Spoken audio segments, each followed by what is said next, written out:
University మంచి భవిష్యత్తు కోసం తెలుగు విద్యార్థులు ఇష్టపడే యూనివర్సిటీ. కాల్ 9059052378 9059052379.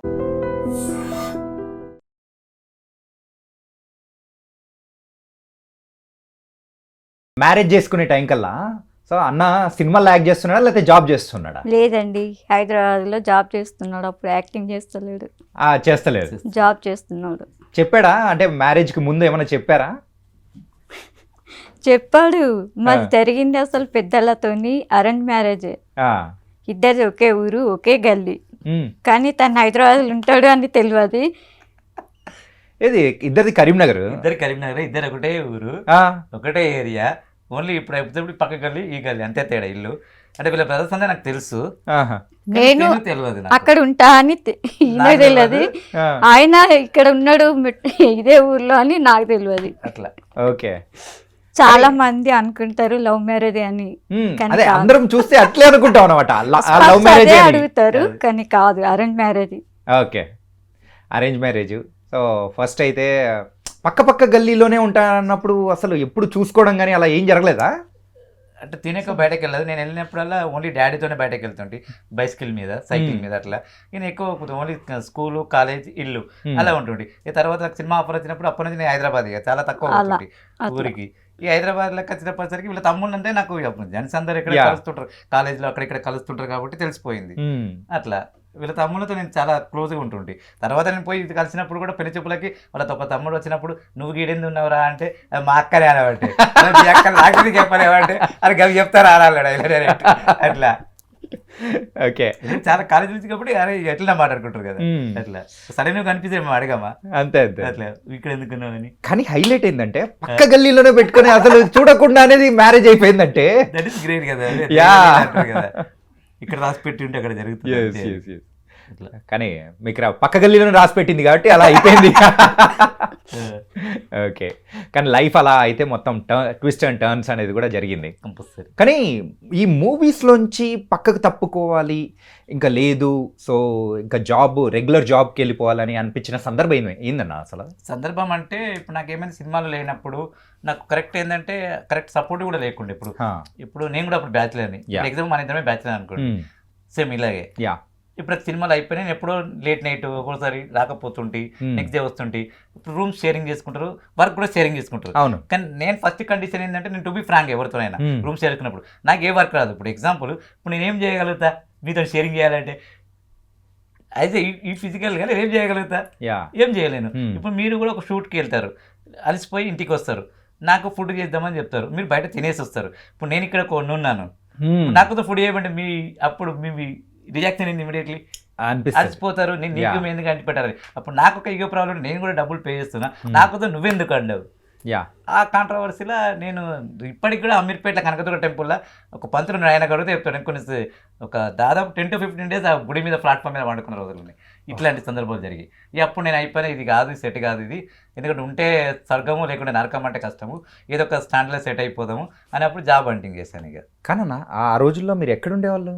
అక్కడ కనకదుర్గ టెంపుల్ గురునానక్ ఉంది కదా, అవునవును, సత్యం థియేటర్. సత్యం థియేటర్ లేదు, అక్కడ రూమ్ రెంట్లో కిరాయికుంటాడు ఆ గల్లీలో. ఓకే ఓకే, మొత్తం అమీర్పేట వాసమే అనమాట మొత్తం. ఓకే, అప్పుడు కృష్ణ గారు అంతా దగ్గరలే కదా. అదే కదా, ఈ సినీ అవకాశాల కోసం తిరగడం కానీ చాలా తిరిగారు. ఎన్ని సంవత్సరాలు తిరిగారు మొత్తం? ఒక 3-4 years తిరిగాను. 3-4 years.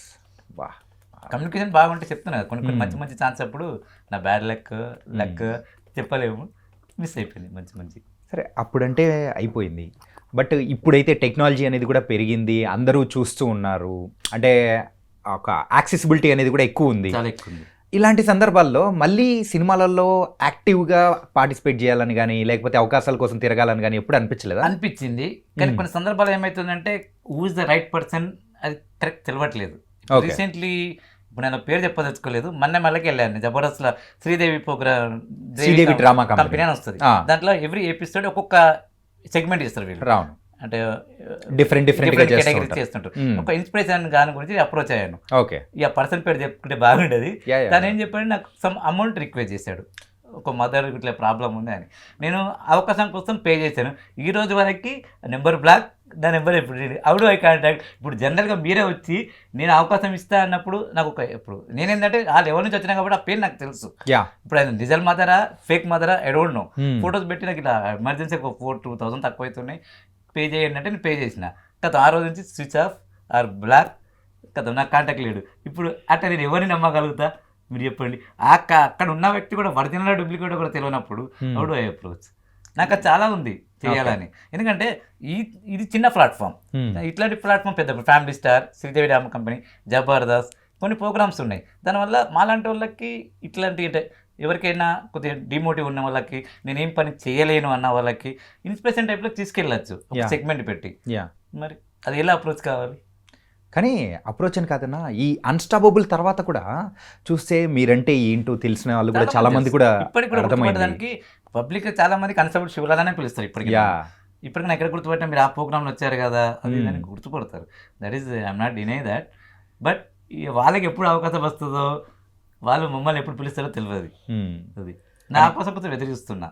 కాకపోతే ఈ రెగ్యులర్ జాబ్లోకి పడిపోయిన తర్వాత ఇంకా అయిపోయాయి కదా సినిమాలు అది అని మళ్ళీ ఇంట్రెస్ట్ ఉన్నది. కానీ ఫుల్ పేజ్గా తయారు అంటే ఫుల్ పేజ్గా నేను చేయాలనుకున్నప్పుడు, అవకాశాల కోసము ట్రై చేయాలనుకున్నప్పుడు సర్వే కష్టమవుతుంది.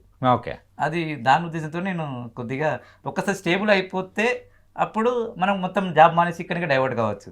ఇది ఇంకా నాకు దీని ప్లాట్ఫామే క్రియేట్ కానప్పుడు నేను ఎలా జాబ్ను వదిలేసి బయటకు రావాలి? సార్ స్టేబుల్ అనేది అసలు స్టేబుల్ అంటే ఏంటో చెప్పన్నా. స్టేబుల్ అంటే మనం రెగ్యులర్గా జరిగే అంటే ఒక మంత్లీ ఎక్స్పెన్సెస్కి మనకు సరిపడంత కావాల్సిన ఇన్కమ్ స్టేబుల్ ఉంటే స్టేబుల్. అంటే ఏదో కోటీశ్వర్లే కావాలని అదే ఏం లేదు. అట్లా మంత్లీ ఖర్చు వెళ్ళిపోయేంత ఉంటే మనం బయటకు వెళ్ళి ఒక 1 month తిరిగినా కానీ 10 రాళ్ళైతే ఒక రాయినా తగ్గుతుంది బయటకి, చాలు. ఆ ఒక రాయితో ఇంకొక 10 రాళ్ళు దొరుకుతాయి. ఇప్పుడు ఒక ఇంటర్వ్యూ ఇస్తే 10 ఇంటర్వ్యూలు ఎవరో ఒకరు చాలా రోజులు పిలుస్తారు కదండి. ఆ విధంగా ఓకే, దట్ ఈస్ నా ఉద్దేశం స్టేబుల్ అంటే అది. Okay, yeah. కానీ కమింగ్ టు యువర్ ఫ్యామిలీ, మీరిద్దరి మధ్యలో ఎప్పుడైనా గొడవలు కానీ చికాకు ఇలాంటివి ఏమైనా ఉన్నాయా? ఇప్పుడు నార్మల్గా ఉంటాయా? కంపల్సరీ ప్రతి హస్బెండ్ వైఫ్ చినుకు చినుకు వానలాగా జీవితం అన్నప్పుడు అవి జరుగుతూనే ఉంటాయి. ఓకే, సర్దుకుపోతూ ఉండడమే బెటర్. కానీ మీరు ఎప్పుడు చెప్పలేదా అమ్మ, అంటే మళ్ళీ సినిమాల్లో ట్రై చెయ్యి, ఊరికే మరి ఇంతమంది గుర్తుపడుతూ ఉన్నారు, అవకాశాలు వస్తాయి అని చెప్పేసి మీరు ఎప్పుడు చెప్పలేదా? వస్తే వెళ్తామని తను చూస్తాడు, వచ్చినప్పుడు వెళ్దు. ఇప్పుడు ముందరున్నది ఎందుకు, ఇప్పుడైతే మనకు కావాలి కదా ఉండడానికి. తనది నాది ఒకటే నిర్ణయం. ఓకే, ఏదున్నా కానీ కలిసి నిర్ణయం తీసుకుంటూ ఉంటారు అలా అనమాట. అట్లా ఉన్నది చేతిలో ఉన్నది పోగొట్టుకొని వేరే దాని గురించి వెతకడం కంటే వేరే దాన్ని మన దగ్గరికి వచ్చినప్పుడు మనం దీంట్లో కంఫర్ట్ ఉన్నాము, ఇది మనకు సరిపోతుంది అన్నప్పుడు దాన్ని వదిలిపెట్టడం బెటర్. ఉన్నది వదిలిపెట్టుకొని లేని దాని గురించి పగలాడడం ఎందుకు? ఓకే, అది సక్సెస్ అవుతామో కాదో తెలియదు కదా. ఈ రెగ్యులర్ జాబ్స్ అనేటప్పటికి ఎప్పటి నుంచి, ఏ ఇయర్ నుంచి మొదలెట్టారు మీరు? నేనా 2004 నుంచి. 2004 నుంచి అంటే మధ్యలో ట్రై చేశారు. Okay, yeah. ఆ ట్రై చేసిన టైంలో అయితే ఈ పక్కన పెట్టేశారు కదా? అంతే, మొత్తం పక్కన పెట్టేశారు. మళ్ళీ ఒక 2-3 years నుంచి ఎప్పుడైతే అన్స్టాపబుల్ నేను కొద్దిగా పబ్లిక్లో తెలిసిపోయాను అప్పటి నుంచి మళ్ళీ ట్రై చేయడం మొదలుపెట్టాను. కానీ ఫుల్ ప్లేట్ ఇట్లా 2-3 దెబ్బలు తగిలినాయి. ఇప్పుడు జబర్దస్త్లో పోతే కూడా జబర్దస్త్లో 2-3 వాళ్ళు కూడా నన్ను అట్లనే మోసం చేశారు.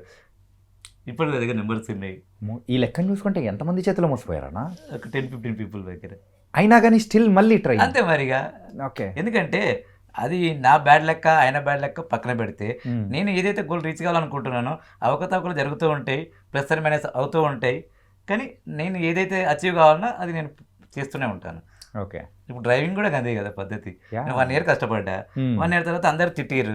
ఎగ్జాంపుల్ ఈమె కూడా అన్నది, ఎందుకు నీకు అవకాశము డ్రైవింగ్, నీకు కనిపిస్తుందా కనిపించదో, రేపు పొద్దున ఏమన్నా అయితే ఎట్లా, నువ్వే మాకు ఒక్కరివే, ఇక్కడ ఎవరు లేరు మాకు, మేము నా బాబు నా భార్య అంతే.